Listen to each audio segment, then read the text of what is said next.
Good day everyone, I am Mariah Meriam Elauria, a BSED English student.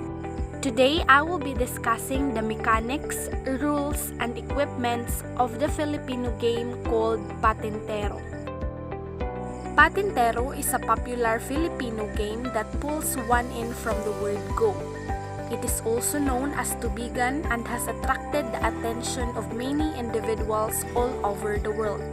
The super popular game applies to both children and adults, and it tests an individual's agility and spatial awareness. Patintero is a native game in the Philippines that requires two teams with at least 5 players on each side.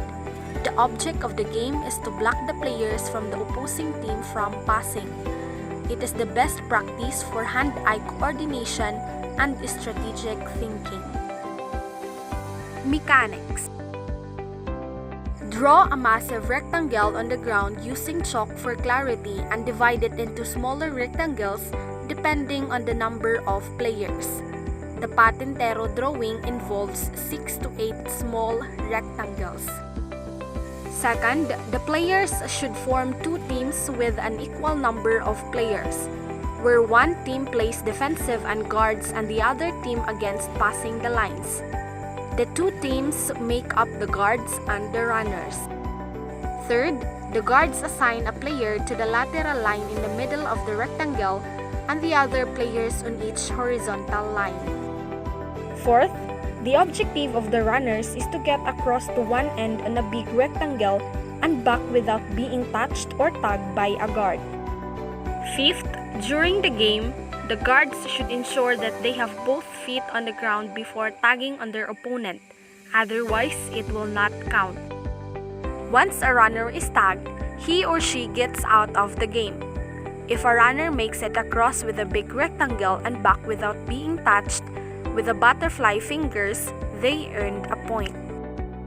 Once all the runners of the team have been tagged, it's game over. And lastly, the teams then switch sides and the runners become the guards and vice versa. Rules. Patintero rules apply across the board to all players.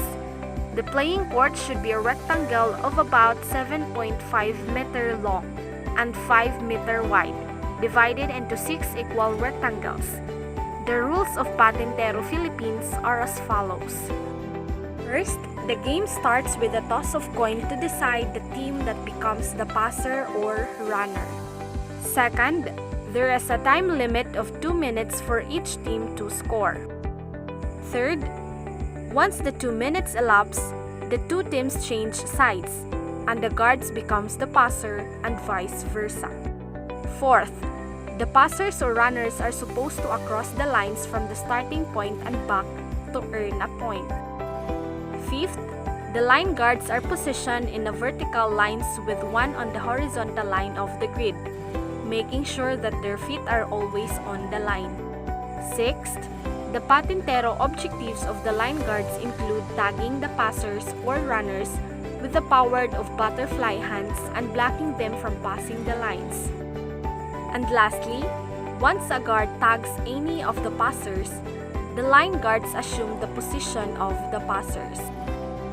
Equipments.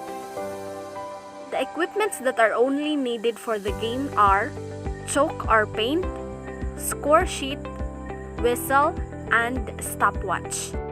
And that is all, everyone. Thank you for listening, and I hope that you were able to learn about this discussion.